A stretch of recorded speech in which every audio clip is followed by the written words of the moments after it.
बघा, बीड जिल्ह्यासाठी अतिशय शर्मेची गोष्ट घडली। माझ्या बीड जिल्ह्यातल्या लेकीला न्याय मिळवून देण्यासाठी आणि त्या कुटुंबाला जी त्यांची मागणी आहे त्या मागणीप्रमाणे पूर्ण ताकदीने त्यांच्या कुटुंबाबरोबर उभं राहिलं पाहिजे, ही बीड जिल्ह्याचा खासदार एक लोकप्रतिनिधी या नात्याने माझी जबाबदारी आहे। म्हणून मी त्या कुटुंबाला जाऊन भेटलो। ज्या दिवशी घटना घडली त्या कुटुंबाला ती घटना जवळपास संध्याकाळी 7-8 वाजता कळली आणि त्याच्यानंतर त्या कुटुंबाला तिथं जाण्यासाठी त्यांना 3-4 वाजले रात्री। आणि दुसऱ्या दिवशी म्हणजे घडली घटना ही कधी हेच नाही, पण दुसऱ्या दिवशी त्यांना कळलं। म्हणजे या बघा, असा प्रकार किती संशयास्पद आहे। ही घटना नेमकी कधी घडली हे याच्यावर कुठं बोध होत नाही। या घटनेचा खूप मोठा काहीतरी याच्यामध्ये गोड बंगाल आहे, कारण एकच ही घटना जर ज्या दिवशी घडली त्याच दिवशी डिक्लेअर केली का, हा सुद्धा महत्त्वाचा विषय आहे। कारण ती मुलगी आता काही एक हे दाखवलंय आज तुम्ही मीडियावाल्यांनी, एक त्याचं हॉटेलचं फुटेज दाखवलं, त्याच्यामध्ये अर्धाच व्हिडिओ आहे। मग ती मुलगी रस्त्याने कशी गेली, कोणत्या गाडीत गेली, कशी गेली, गेटमध्ये कशी आली, काउंटरपासून ते रूममध्ये जाईपर्यंत सगळे व्हिडिओ दाखवायला पाहिजेत आणि सर्व मिळायला पाहिजेत, म्हणजे खरं कळेल की ती कधी गेलती आणि कोणत्या टायमिंगला गेलती। ती खरंच म्हणजे स्वतःच गेली का तिची डेड बॉडी नेली। तिचं जर होते तर तिला ते ज्यावेळेस पोलिसांनी आणखी तिचे जे काही फोटोज आहेत ते फोटो कुठं डिक्लेअर केलेले नाहीत, म्हणजे जे जिथं कुठल्या रस्सीने घेतली, कशी फाशी घेतली म्हणून जे डिक्लेअर केलं, आत्महत्या केली, त्याच्यानंतर आज PM रिपोर्ट येतो, पण PM रिपोर्ट 24 तासाच्या आत झाला की 48 तासांनी झाला की आणखी 72 तासांनी झाला, याचं कुठंही बोध नाहीये। म्हणजे खरी घटना किती वाजता घडली होती आणि कोणत्या क्षणाला घडली, तिथून पुढे काय झालं याचा सर्व घटनाक्रम सर्वांसमोर आला पाहिजे।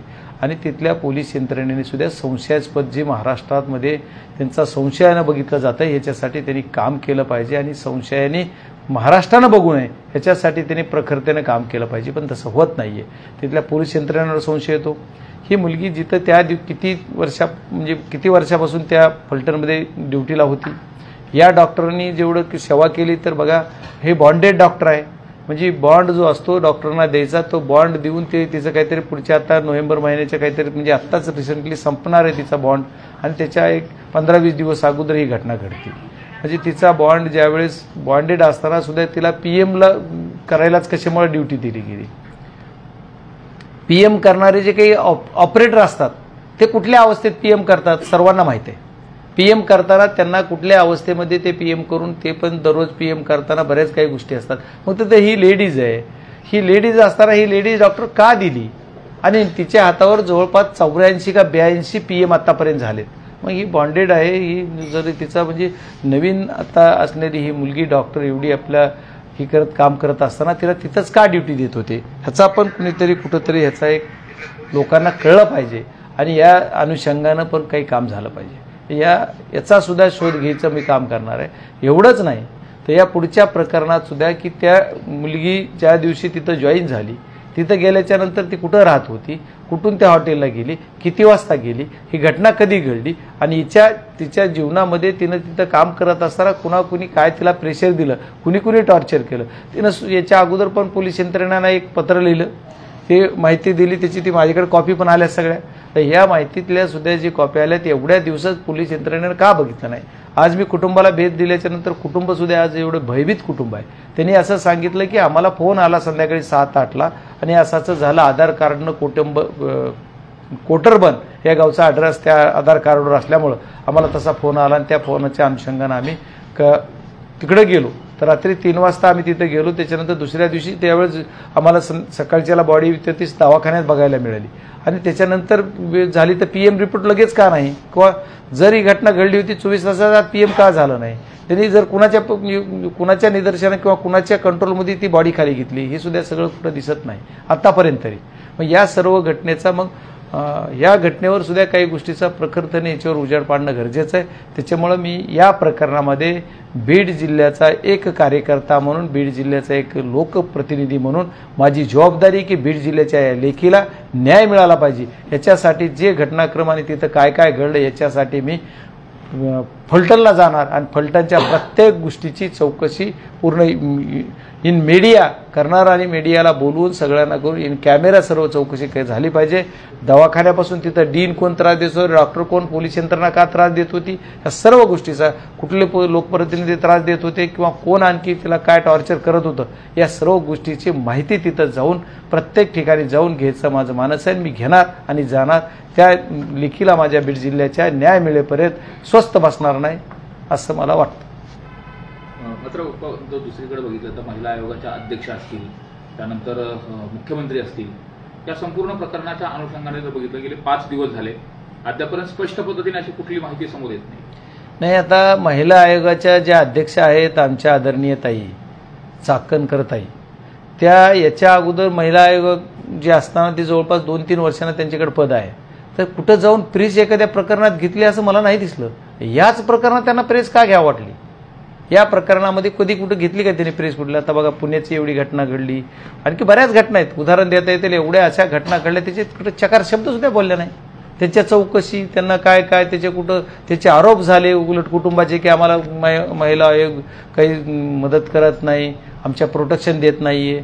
तिथं जाऊन महिलावर आरोप करणे आणि आता त्या आमच्या लेकीनं आत्महत्या केली असं दाखवलं जातं। एक आत्महत्या आहे की हत्या आहे ह्याचा सुद्धा सखोल चौकशी झाली पाहिजे आणि याच्यावर बघितलं पाहिजे। याच्या सर्व गोष्टीचा तपास झाल्याशिवाय कळणार नाही। आणि याला किंवा आत्महत्या केली तर यांना कुणी कुणी प्रवृत्त केलं, का केली, तिला आत्महत्यासारखं एवढं टोकाचं पाऊल का उचलावं लागलं हे सुद्धा बघावं लागलं। आणि आज तिच्यावर काहीतरी वेगळी स्टोरी रचलेली असली, आज तिच्या कुठल्या तरी वेगळ्या विषयावर बोललं जात आहे, असं बोलणं किती संयुक्तिक आहे? यांना म्हणजे हे अशोभनीय घटना करतायत लोक। तुम्ही मयताच्या टाळूवरलं लोणी खायचं काम तुम्ही करताय। आज आमची ही लेक मयत झाली, तिला न्याय द्यायचा सोडून तिच्या विषय वेगळा विषय दुसरीकडे डायव्हर्ट करायचा असा प्रयत्न काही लोक करतायत, हे मी होऊ देणार नाही। बाप्पा, जर आपण बघितलं तर त्या डॉक्टरनी ऑक्टोबर 2023ला त्या दवाखाना जॉईन केला होता। त्यानंतर त्या दवाखान्यात आतापर्यंत 431 पोस्टमॉर्टम झाले, त्यापैकी 113 पोस्टमॉर्टम या महिला डॉक्टरनी केलेले। हो, माझ्याकडे जी माहिती आली त्याच्यात 82 असं सांगितलं गेलं, तुमच्याकडली माहिती आता 113ची आहे। तर आता ते नेमका करेक्ट आकडा मी तिथं जाऊन घेणार आहे, पण मी माझी लिखित त्यांना स्वरूपात कळवणार की मला काय काय पाहिजे। मी डीनला भेटणार, तिथल्या जिथं राहत होती त्या घरवाल्यांना भेटणार, जे कुटुंब आहे त्यांना, पोलीस स्टेशनला भेटणार, सर्व तिथले लोकप्रतिनिधी जे आहेत त्यांना पोलीस स्टेशन आणि त्यांतून माहिती घेणार की यांचं काय आहे। सर्वांना जेवढ्यांना किंवा ज्या लोकप्रतिनिधींचं नाव यांच्यात आलं त्यांना सुद्धा जाऊन भेटणार की याच्यात तुमचा काय रोल आहे। तर सर्वांना भेटून मी आमच्या बीड जिल्ह्याच्या लेकीला न्याय मिळाला पाहिजे ही माझी भूमिका आहे। त्याच्यामुळे या सर्व प्रकरणामध्ये सखोल चौकशी झाली पाहिजे आणि चौकशी झाल्याशिवाय मी स्वस्थ बसणार नाही। चौकशी अहवालामध्ये बीड जिल्ह्याची असल्यामुळे तिला हिनवलं गेलं, छळलं गेलं असा देखील उल्लेख करण्यात आलेला नाही। हे तिच्या जी तिने एक अर्ज दिलेला त्या अर्जात म्हणलं झालं की तू बीड जिल्ह्याची, बीड जिल्ह्याला तुला काय अडचण आहे असं द्यायला म्हणून बीड जिल्ह्याचं नाव सांगून हिनवलं गेलं, ही सुद्धा लाजिरवाणी घटना आहे।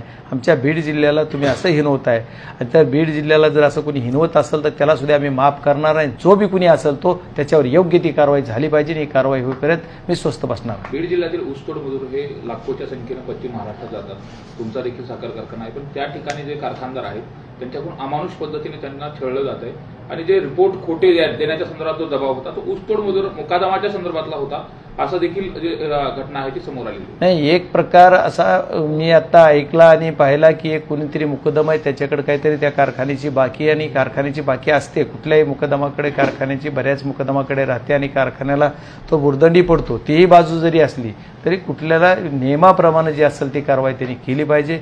नियम सोडून कुठलीही कारवाई करणं कोणी संयुक्तिक नाहीये आणि खासदार सारख्या पदावर असणाऱ्या माणसानं करणं संयुक्तिक आहे का नाही मला माहीत नाही, पण या सर्व गोष्टी करताना खासदाराची चूक असेल जर त्यांनी जर असं केलं असेल तर, आणि त्यांना सुद्धा त्याच्या शिक्षा झाली पाहिजे जर असं काही केलं असेल तर। एक आमचा बांधव काहीतरी म्हणतोय की मी 10 लाख रुपये भरले 3.5 लाखाचे, त्याची सुद्धा माहिती मी त्या कारखान्यात जाऊन घेणार खासदार म्हणून। आणि ही सर्व लोकप्रतिनिधीची जबाबदारी आहेच आहे आणि आम्ही 100% त्या पद्धतीने काम करू। ज्या खासदारांचं नाव या प्रकरणात येत आहे त्या खासदारांना ताकद देण्याचं भाष्य जे आहे ते मुख्यमंत्र्यांनी केलेलं आहे, जाहीर भाषणातून ते बोललेले का?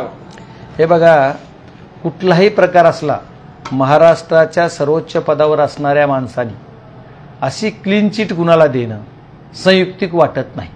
माझ्यासारख्या एका छोट्या कार्यकर्त्यानं एवढं मी बोलायला पाहिजे का नाही मला माहीत नाही, पण ज्या गोष्टीमध्ये चौकशी अधिकारी आहेत, पोलीस आहेत, पोलीस यंत्रणा चौकशी करते ना। काय यंत्रणा सोडून सीएमनी चौकशी करायला कधीपासून सुरुवात झाली मला माहीत नाही.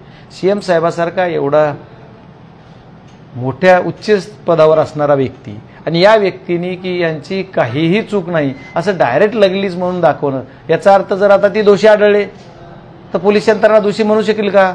एक महाराष्ट्र राज्याचे मुख्य पद असणारे मुख्यमंत्री, गृह खात्याचे प्रमुख, महाराष्ट्राचे प्रमुख, या व्यक्तीने एकदा याचा दोष नाही म्हणलं तर मग परत जर दुसऱ्या कुठल्या ह्याच्यात दोषी आढळल्यानंतर त्यांना दोषी म्हणायची पोलीस यंत्रणेमध्ये ताकद राहील का? कारण त्यांचाच प्रमुख, महाराष्ट्राचा प्रमुख असं जर म्हणत असेल तर ती दोषी असणारा दोषी म्हणणार नाहीत. याचा अर्थ त्यांनी दोषी म्हणू नये याच्यासाठीच त्यांनी असं बोलले का काय मला माहिती नाही. बाप्पा, यापूर्वी आपण बीडमध्ये एका प्रकरणामध्ये थेट अमित शहा यांची भेट घेतली होती आणि त्यांना या कारवाईच्या संदर्भामध्ये पोलीस कारवाईच्या या प्रकरणामध्ये देखील आपण असंच आपल्या नेते सुप्रिया सुळेसह अमित शहांची भेट घेऊन कारवाई करण्याच्या संदर्भात मागणी करणार.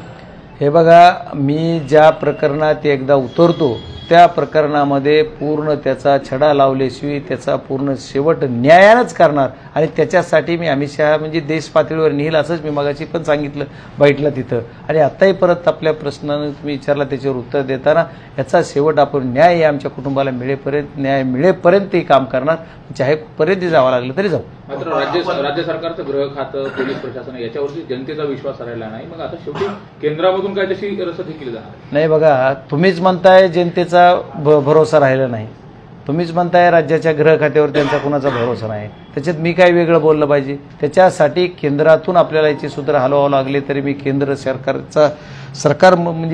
सरकारच्या एक सदस्य असल्यामुळं संसदेचा माझी जबाबदारी आहे की मी केंद्रातल्या यंत्रणेकडे सुद्धा याचा तपास द्यावा याच्यासाठी मागणी करतो. बाप्पा, आपण जर पाहिलं तर आत्महत्या केलेल्या तरुणीनं ज्या पोलीस अधिकाऱ्यांवर आरोप केले होते आणि तसंच तिथल्या वैद्यकीय अधिकाऱ्यांवर देखील आरोप केले होते की ते त्या ठिकाणी दबाव टाकतात त्यांच्यावर आरोप असताना आता या सगळ्या प्रकरणाची चौकशी देखील तेच पोलीस करत आहेत. दुसरीकडे कुटुंबियांकडून एसआयटीची मागणी केली जाते परंतु ती अद्याप मान्य करण्यात आलेली नाही. यामुळे तपासात पुढे त्रुटी राहू शकतात. हे बघा, यासाठीच मी म्हणलं की तुम्हाला येणाऱ्या काही दिवसांमध्ये मी तिथं जाणार, सगळं माहिती घेणार, त्याच्यानंतर मीडियासमोर येऊन काय केलं पाहिजे ही मागणी करणार. त्याच्यामुळे आज मी अर्धवट काही माहिती मला जेवढ्या मी गोळा केल्या तेवढ्या आलेल्या आहेत, पण पूर्ण माहिती घेऊनच हे सर्व विषय बोलला पाहिजे की ह्या विषय कुणाकडे दिलं पाहिजे तपासात. कारण या तपासामध्ये ज्यांनी गुन्हा केला आहे, ज्यांच्या पोलीस स्टेशनच्या PI ने गुन्हा केलाय, पोलिसांनी गुन्हा केला, त्यांच्याच पोलीस स्टेशनच्या वरिष्ठाकडे त्यांच्या वरिष्ठाकडे जर हा तपास दिला तर न्याय कसा मिळेल? त्याच्यात तर नाव त्यांचं सुद्धा आहे आणि जे आता पोलीस तिथं काहीतरी आहेत ते त्यांची कारकीर्द तर खूप गाजलेली आहे. त्याच्यामुळे आता त्यांच्यावर काय असेच कारकीर्द गाजलेले अधिकारी काही इकडं आमच्याकडे होते. त्याच्यामुळे हा विषय खूप चिंतेचा आहे. जिल्ह्याची बदनामी 4-5 जणांनी केली आणि त्यामुळे असे प्रकार घडले असं तुमच्या मित्रांनी म्हणजे धनंजय मुंडेंनी म्हटलं.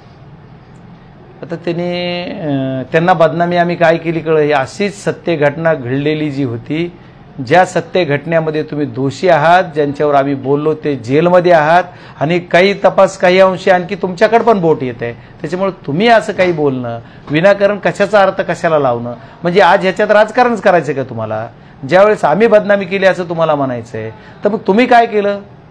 तुम्ही गुंड पाळले, तुम्ही मारामाऱ्या केल्या, तुम्ही लोकांचे घरं मोडले, तुम्ही लोकांचं काय काय केलं, ही बदनामी कोण? आज रोज टीव्ही पुढे येऊन लोक काय काय बोलतात तुमच्या विरोधात. मग त्याचं याला आम्ही थोडं म्हणतोय की आम्ही बदनामी केली, आम्ही 4-5 जणांनी बदनामी केली. आता त्याचा नेमका सगळ्या 4-5 जणात नेमका कुणावर रोख होता? 5 जणांवर होता का 1 जणांवर होता, 2 जणांवर होता, माहीत नाही. बोलू देत सगळ्या गोष्टी, त्यांना आणखी भरपूर काय आहे. आम्ही बोलतच नाहीत. मी संयमानं घ्यायचा प्रयत्न करतोय आणि आम्ही सर्व, मला बाकीचं माहीत नाही, पण आम्ही सर्व प्रक्रियेमध्ये न्यायाची भूमिका घेतो, बदनामीची नाही. बीड जिल्ह्यात ही माझी मातृभूमी आहे, ही आमची आई आहे.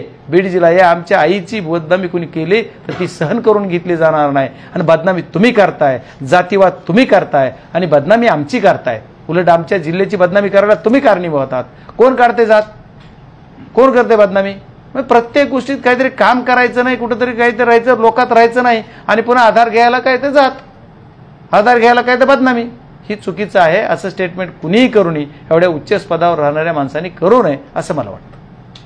बाप्पा, सत्ताधारी पक्षाचे आमदार प्रकाश सोळुंके यांनी काल एक कार्यकर्त्यांची बैठक घेतली होती. त्यांनी कार्यकर्त्यांच्या बैठकीमध्ये मतदारांना चपटी बोटी आणि लक्ष्मी दर्शन करावं लागतं असं त्यांनी म्हटलं होतं आणि त्यातूनच विजय देखील मिळतो असं ते बोललेले. आता ह्याच्यावर त्यांनाच प्रश्न तुम्ही विचारायला पाहिजे.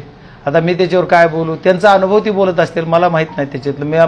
मला काही नाही, मी फक्त फिरतो, लोकांत दर्शन घेतो, आशीर्वाद घेतो, सर्वांना फिरतो आणि सर्वांना बरोबर मतदारात जाऊन सगळ्यांना काम करतो, जी काय माझ्या अखत्यारीत येत आहे, माझ्या एरियात येते तेवढं मी करतो. माझ्याकडे तसलं काही नाही आणि ती मला बी लागत नाही आणि मी दुसऱ्याला कोणाला देत नाही. लावणीचा प्रकार उघडा समोर आला होता, त्यानंतर हे प्रकरण आलं. नेमकं तुम्हाला काय वाटतंय, अजितदादांच्या राष्ट्रवादीत नेमकं चाललंय काय वाटतं? संस्कृती महाराष्ट्राची, ज्याच्या तिची संस्कृती, आपण त्याच्यावर काय बोलावं, संस्कृतीचा भाग आहे. पंकजाताईंनी स्नेह मेळाव्यामध्ये बोलताना एक गोष्ट बोलली की जर बाद झालेली मतंही जर चेक केली असती, पुन्हा एकदा फेर तपासली असती तर मी निवडून आले असते. त्यांना आता 2 वर्षानंतर आठवण आली काय? मग ज्या दिवशी झालं त्या क्षणाला जर एखादं रिकाउंट करायची होती तर 5 वाजता बूथ संपलं होतं गेवराई बीडचं, ज्याची ती म्हणत होते की गेवराई आणि बीडच्या या फेरीपासून म्हणजे काहीतरी 22वी फेरी सांगत होते, तिथून रिकाउंट करायला पाहिजे होतं. आणि मग रिकाउंट त्यावेळेस करताना 5 वाजताच अर्ज द्यायला पाहिजे होता, रात्री 8:30ला अर्ज दिला. एक मुद्दा. आणि तुमचं सरकार, तुमचा भाऊच मंत्री, पालकमंत्री आणि ते तुम्ही एवढं सगळं असताना मग तुमच्या सरकारला तुमचाच मुख्यमंत्री, तुमचाच उपमुख्यमंत्री, तुम्ही त्याच पक्षाचा, त्याच्यात केंद्रात सरकार यांच्या निगराणीखाली ही निवडणूक झाली. आणि तुम्ही जर म्हणत असतात की बाद मत झालेली मोजले नाही, याचा अर्थ ही निवडणूक प्रक्रियेवर तुम्ही चुकीचे किती घोळ घालू शकतात असं तुमच्या मनात आहे, असं मला वाटतं. कारण असं कसं होतंय हो, आता एखाद्या यंत्रणेवर तुम्ही आज कसं बोलता, 48 मतानं ते आपले वायकर निवडून आले, मग तिथं मग असं म्हणलं तर तिथं नाही, ती आम्ही निवडून आलो म्हणतात. आणि इथं मी फार 7,753 मतांनी निवडून आलोय. अरे पिपाणीला मतं करून जर तुम्ही पाप केलं नसतं, बोगस मतं 2-2 लाख करून घेतले नसते तर मी किती लाखांना आलो असतो. पिपाणी सम चिन्ह ठेवलं, एवढंच नाही तर माझं चिन्ह एवढं फेंट ठेवलं, छोटं ठेवलं, काय काय नाटकं करून. वही होता है जो मंजूर आहे खुदा. त्याच्यामुळे त्याला काय जास्त त्यांच्या बोलण्याला महत्व द्यावा. आणि इतका टाइम कशाला हो, एवढ्या उच्च पदावरल्या सरकारमधल्या एका मंत्र्यांना असं स्टेटमेंट करावं चुकीचं आहे. मला वाटतं की त्यांच्या यंत्रणेवर त्यांचा भरोसा नाही आणि त्यांच्या मग त्यांना सरकारमध्ये आता बघा सरकारमधल्याच एखाद्या मंत्र्यांना असं स्टेटमेंट करावं, हे अत्यंत खेदजनक बाब आहे. मी त्या गोष्टीचा खेद करतो, निश्चित करतो की ते सरकारमधल्या मंत्र्यांना असं म्हणावं.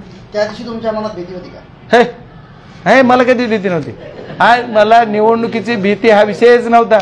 तुम्ही जेवढे पत्रकार, तुम्ही जे सगळे बंधूंना विचारा, कोणी म्हणलं तर मीच निवडून येणार कॉलर टाईट करून सांगत होतो आणि शेवटच्या क्षणापर्यंत सांगत होतो.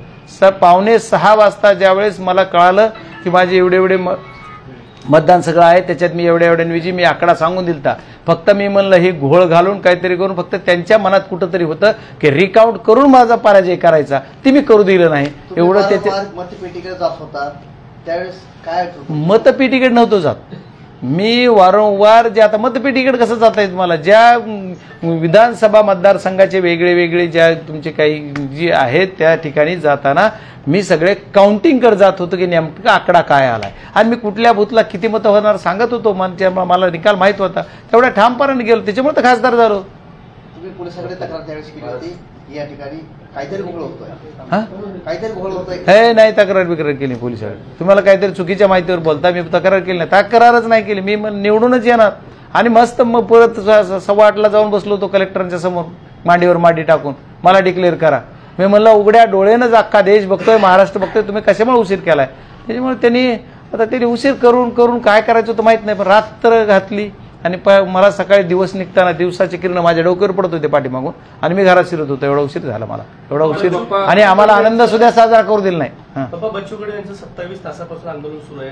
राज्य सरकार गंभीर नाहीये, मात्र ते आंदोलन कसं चिघळता येईल याची खबरदारी सध्या घेतली जाते. तुम्ही शेतकरी पुत्र आहात, कसं पाहता त्यांच्या मागण्यांकडे? हे बघा, बच्चू कडू भाऊ जे आहेत ते शेतकऱ्यांसाठी झगडतात आणि शेतकऱ्यांचा कैवारी हा सर्वजण झाला पाहिजे. राजकीय जो बी कोणी मंडळी, शेतकरी बळीराजा आहे भारत देशात, म्हणून देशाचा आपण सर्वजण एकदम, शेतकरी हा देशाचा कणा आहे. त्याच्यामुळे सर्वजण आपण जी रोजीरोटी म्हणतो ना, जे आपण अन्न खातो ते पिकवण्याचं काम कोण करतंय? तो माझा बळीराजा करतोय, शेतकरी करतोय. अरे त्यांच्यासाठी तर तुम्ही घेऊन पैसे दिले पाहिजेत.